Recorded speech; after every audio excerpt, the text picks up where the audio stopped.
Establishing a genuine culture of belonging takes more than signing new employees up for payroll and benefits. But what more could they possibly want, you might be thinking? And how can executives, managers, or entrepreneurs provide it? Those are some of the things we're going to explore when we come back, so stay tuned. This is Business Confidential Now with Hannah Hasl-Kelchner, helping you see business issues hiding in plain view that matter to your bottom line. Welcome to Business Confidential Now, the weekly podcast for smart executives, managers, and entrepreneurs looking to improve business performance and their bottom line. I'm your host, Hannah Hasl-Kelchner, and I have a super guest for you today. He's Jonathan Stutz. Jonathan is currently the president of Global Diversity Partners, Inc., and has over 25 years of experience working in leadership roles at companies such as Amazon, Microsoft, and Zulily. He's also active in his community, serving on the board of trustees for the Bellevue, Washington nonprofit Youth East Side Services, and he served as Human Services Commissioner for the cities of Bellevue and Kirkland, Washington. Jonathan is also the co-author of a new book called Daily Practices of Inclusive Leaders, a guide to building a culture of belonging, and you guessed it, that's what I want to talk to him about. So let's have him join us now. Welcome to Business Confidential Now, Jonathan. Thank you, Hannah. It's great to be here. Looking forward to the discussion. Me too. Number one, congratulations on your new book, Daily Practices of Inclusive Leaders. I get the sense that there's a lot of business decision makers out there who recognize the value of having a culture of belonging and might say they have a culture of belonging in their vision statement or mission statement. But when it comes down to the day-to-day nitty-gritty, they often prefer to assign that responsibility to whomever handles human resources as if they were a cruise director. And I would love for you to share your thoughts about the role of leaders in supporting a culture of belonging in organizations. Well, leaders are really key. And what we say is inclusive leadership is leadership. And I think, when you think about leaders and what they're trying to accomplish for their organizations, whether it's for-profit or nonprofit, small business, large-scale operation, even in companies as large as your Amazons and your Microsoft that I've worked for, they all want to build a high-performance team, a highly effective team. And to do that, you really want to create a culture where everybody feels that they have that kind of founder's mentality, that they really have ownership and can be accountable for the work and are trusted. To do that, leaders need to create a relationship. They need to create an environment where each person feels seen, heard, valued, and understood. And that's not easy to do. It's an evolution. It takes time. But the good thing is through daily practices, as we talk about in the book, it can be done. And it can be done as part of the rhythm of the business. That's things that the leaders are doing every day, all the time. Well, that's great. And I would imagine some people are thinking to themselves, hey, I'm busy enough as it is. What am I expected to do to foster this culture of belonging, of inclusion? Can you give us some examples? Sure, absolutely. And the thing is that when folks come to us and diversity professionals, people who do the work that I do, they often think they'll come and they say, well, what are the 2 or 3 really big things I can do to, change the culture, move the culture? And the thing is it's not 2 or 3 big things. It's little things every day. And it may be just 2 or 3 things during a week. And the beauty of this is that it can be done through the rhythm of the business, through the employee life cycle. So you asked for a specific example. So one of them is this idea of creating a speak-up culture. How do you create a culture where you actually encourage and support employees sharing their ideas, their perspective, and even, pushing back and giving a contrarian opinion. So we introduced something called the pause button. And the pause button is when you hear or see something that might be you don't agree with, might be upsetting to another person, we say it's best to hit the pause button and actually discuss the issue in the moment. So the pause button gives everyone permission to stop the conversation to prevent moving on to the next agenda item or topic when more conversation or introspection is really necessary. So when a team member says, hey, hold on, let's hit the pause button, or wait a minute, I'm hitting the pause button, it's a cue to everyone in the room that they need to slow down and think more critically and just with greater contemplation before moving forward. And this starts with the leaders modeling this behavior. And we use two concepts in the book about one is dropping a pebble. And this is the idea that it's a small pebble you drop and you model a behavior and somebody sees that behavior and then they take it to the next meeting and they drop a pebble. So another example would be women get interrupted in meetings at a much higher percentage than men. University of Washington and Seattle did a study and it showed that women get interrupted much more frequently. So let's say you're in a meeting and a woman's getting interrupted and I'm there and I'm one of the people in the room. It doesn't have to be the leader, but it could be the leader, role model this behavior. And they drop a pebble and they say, hey, hold on a second. Hannah's not done speaking. Let's let her finish. And then we'll come over to you and we want to hear your idea too. But let's hear Hannah's a really good idea. And so by modeling that behavior that interrupting is not appropriate in our culture, other people will go to the next meeting and they'll feel more comfortable speaking up, especially when they see the leaders do it or other people do it. And they create a culture where interrupting is not appropriate. Same thing's true when, somebody, we've all had experience where you're in a meeting and somebody shares an idea and 10 minutes later, somebody shares almost the exact same idea. And that person gets traction and gets all the credit for the idea. And so again, somebody can step in and say, hey, hold on a second. That's a great idea, but it was also something that was just said 10 minutes ago by Claudia. And let's give credit where credit's due. And maybe the two of you can, work well together to kind of build on that. So you're not throwing that second person under the bus. You're just kind of shining the light on the person who had the original idea. And so that's another way to evolve the culture over time in a meeting format. I like those ideas. I can see where they could be very powerful. But what about Claudia? Shouldn't she be the one saying, hey, wait a minute, I said that 10 minutes ago? Or Hannah saying, hey, I'm talking, I'm not done yet. Why is it more powerful for a third person to say it? Because oftentimes that first person, especially if they're historically underrepresented in the room, so it could be an organization like in tech where you have a much higher percentage of men than women or even person of color, somebody who's been historically underestimated, historically marginalized, they may not feel comfortable speaking up. Now, yeah, absolutely, if they feel comfortable speaking up and say, hey, hold on a second, I wasn't done speaking, then they're asserting themselves. But you want to ensure that there's people in the room that have got their back. And this is what they often call being an ally or being an advocate or an accomplice. The idea is that there's people in the room that have their antennas up and they're looking to ensure that everybody is heard. And because we really need the diversity of ideas and perspectives. So yeah, absolutely, you're right. The person themselves should speak up, and we want to encourage them to speak up. But oftentimes they won't, and so it's great when somebody else is in the room, kind of looking out for them, and that makes that person feel, hey, this is a place where people are going to, have my back.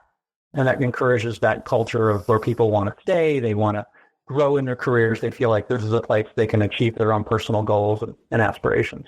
Definitely. But how do you get people to be aware of it? If the culture has always allowed someone to step on someone else's lines or allow credit to be redistributed to someone more powerful, shall we say, how do you raise that awareness in the first place so that there is a third party in the room and hopefully the leader, because we can talk about the ego part there about, well, I have all these agenda items and I have to get through this. And well, we can talk about that later, where somebody just rolls over the person that's being interrupted because they're busy or because they don't value their contribution. I mean, there's a lot of little dynamics going on here that really requires a sense of awareness by somebody with some level of authority to hit the pause button and then for the rest of the crew to respect it. Yeah, absolutely. And this gets back to your initial question, because it's not a responsibility of human resources. Certainly, human resources and the human resource function can help enable it, but it really does start with the leaders, and the leaders need to model the behaviors that actually create the behaviors that you expect from your employees. When leaders speak up and share their values, and even when they make mistakes and they interrupt somebody because they're excited and just, energized, that they actually say, hey, you know what? I screwed up. I shouldn't have been interrupting you. Or let me give credit where credit's due, because that was an idea that, I actually heard from so-and-so. So it does absolutely start with a leader, and the leaders need to model that behavior, and then that sends a message to everybody in the room. They're dropping pebbles that this is the behavior we expect. These are the values of this organization.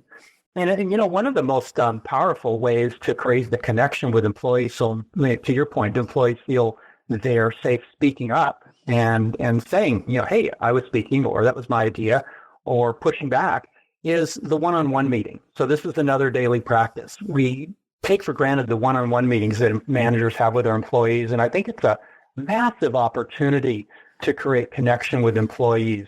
So we talk about in our book the visible and invisible dimensions of diversity, and we use this idea of a diversity tree.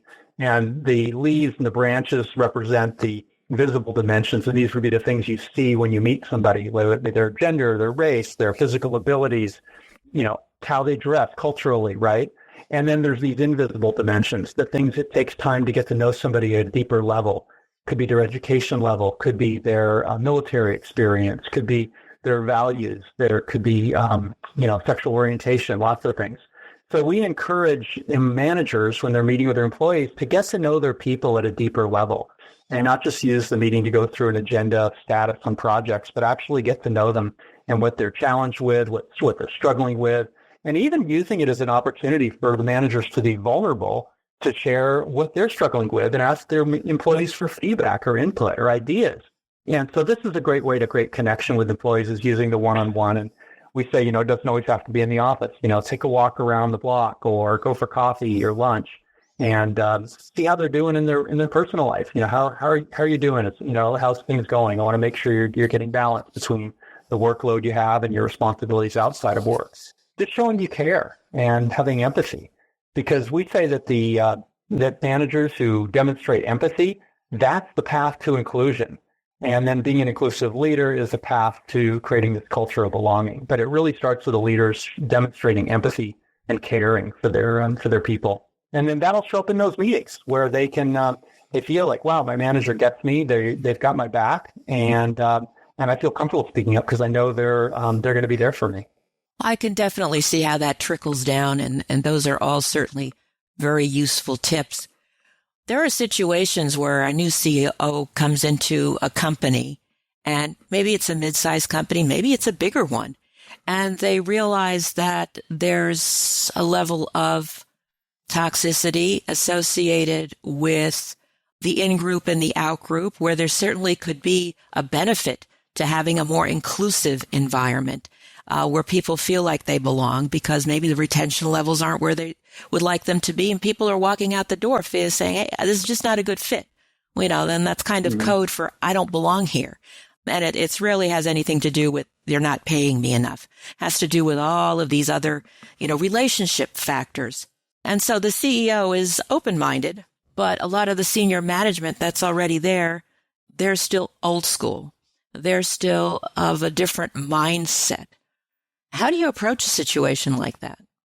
I think it's a lot of coaching of employees. You have to, again, as a leader is working with their direct reports to understand their people and ask, where they're coming from, why they believe what they believe, and just asking a lot of questions. We use the metaphor in the book of lead with your ears.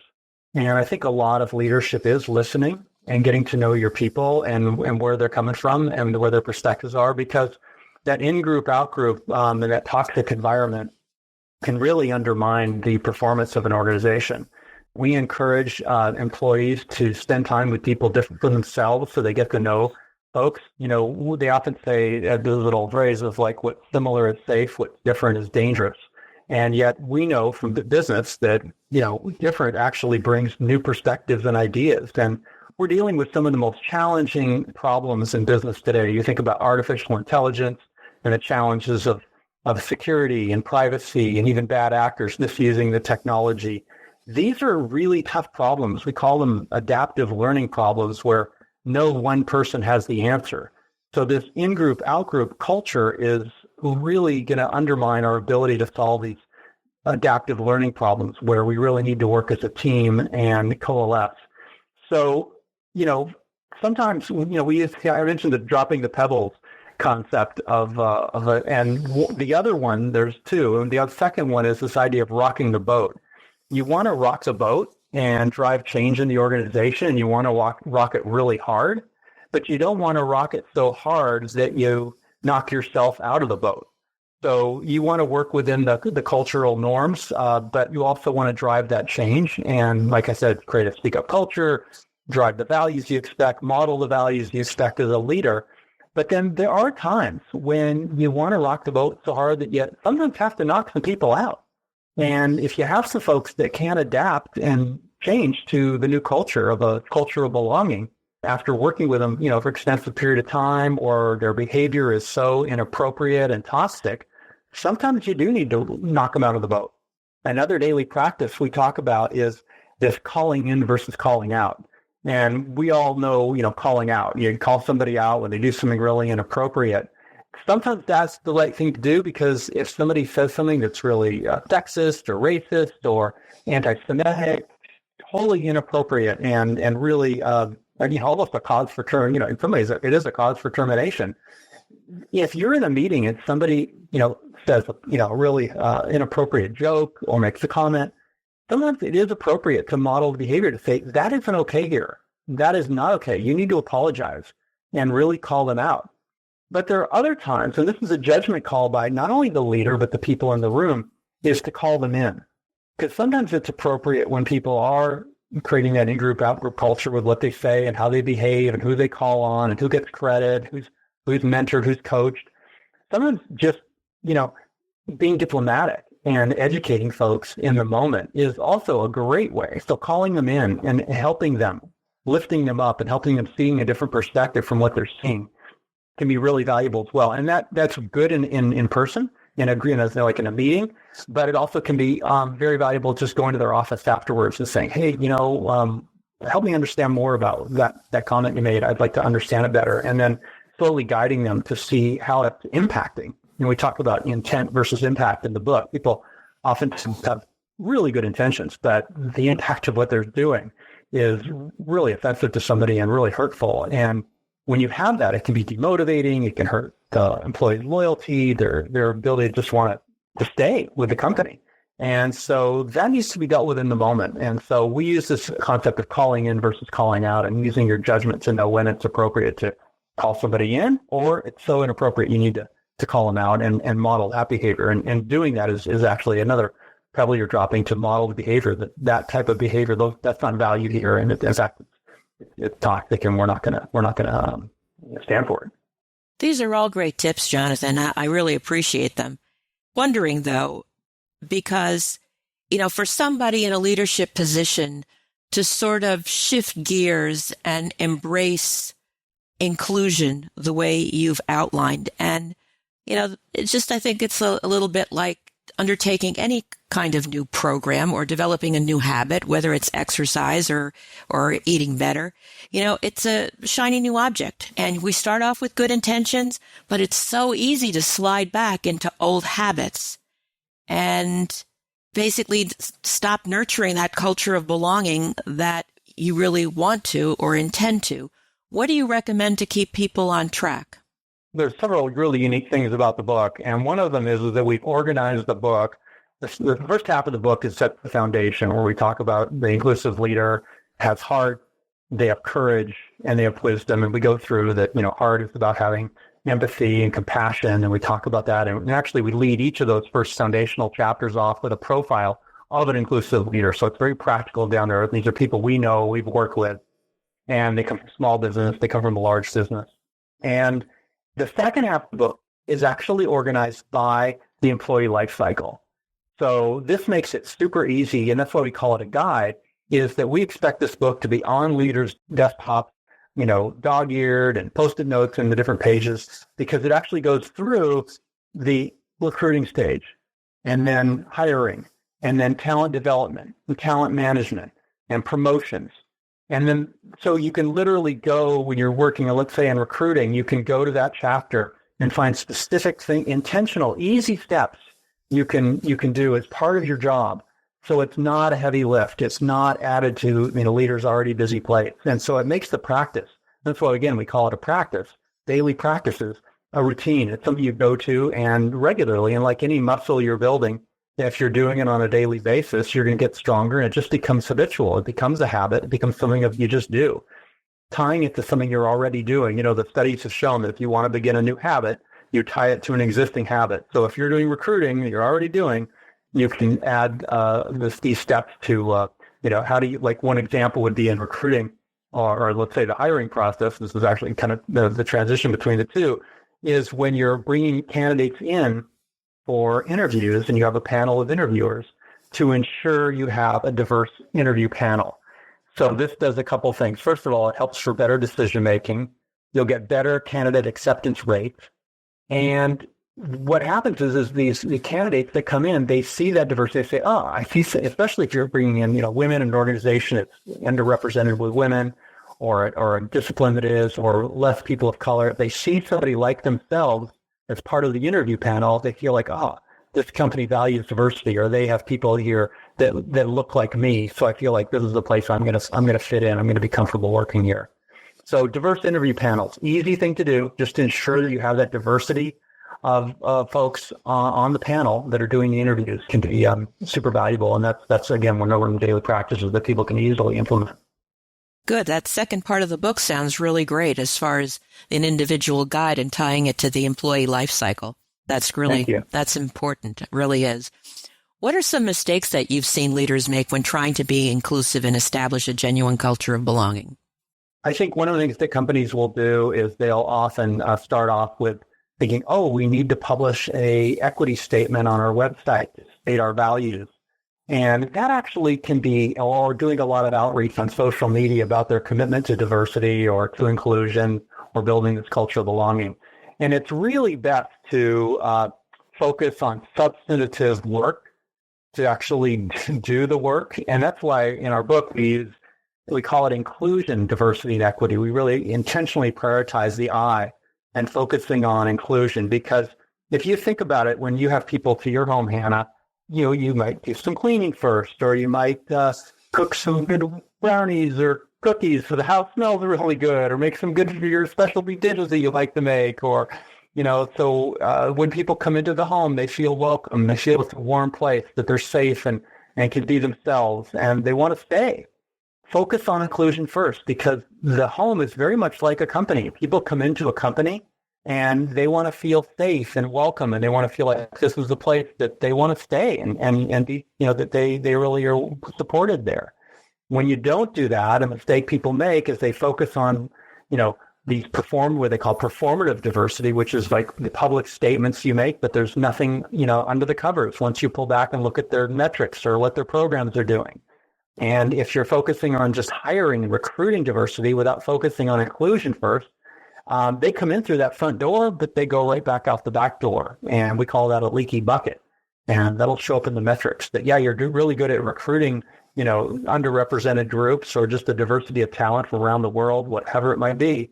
But if they're not staying, you've probably not focused on creating that culture of belonging, which is really critical to, helping everyone feel, that they belong and they want to stay, and that they can not only help the company achieve its goals, but help themselves achieve their own personal goals and aspirations. Those are a couple examples of what can go wrong. And by the way, we have a whole chapter. It's not just about inclusion, diversity, equity. It really ties into the whole business that we're really all in, and that's change management in organizations. So there's a whole chapter on overcoming obstacles in the process. And so we've taken our combined 50 years of experience of these companies, and I've been in small businesses with small 30 people all the way up to your Amazons and your Microsoft. And so we've really put all these obstacles that people face in doing change at scale and including them and how to overcome them. There's a whole chapter on that. And then for HR folks that are listening, there's a whole chapter on how to be a partner in this work as well. Terrific. Jonathan, what would be the most important thing you'd want readers to take away from your book, Daily Practices of Inclusive Leaders, A Guide to Building a Culture of Belonging? I think the most important thing is this is not a heavy lift added to their already busy plates. They don't have to look at this and think it's like, oh my gosh, I've got so much going on. I really don't have time for this. This is not what this is about. This is about easy, intentional steps that you can take, a couple, 3 times a week, and build it into the work you're already doing. to evolve the culture into one where you're going to have higher retention rates, higher productivity, more creativity, innovation in the workplace. And you'll get a reputation as an inclusive employer so that it'll be easier to attract talent and it'll be easier to retain the great talent you've worked so hard to recruit. I think that's the big takeaway from our book, that inclusive leadership really is leadership. I love it. This has been great, Jonathan. I appreciate your time and all you do to help organizations establish and maintain a culture of belonging. So if you're listening and you'd like to know more about Jonathan Stutz, his book, Daily Practices of Inclusive Leaders, A Guide to Building a Culture of Belonging, that information, as well as a transcript of this interview, can be found in the show notes at businessconfidentialradio.com. Thank you so much for listening. Please be sure to tell your friends about the show and leave a positive review. We'll be back next Thursday with another episode of Business Confidential Now. So until then, have a great day and an even better tomorrow.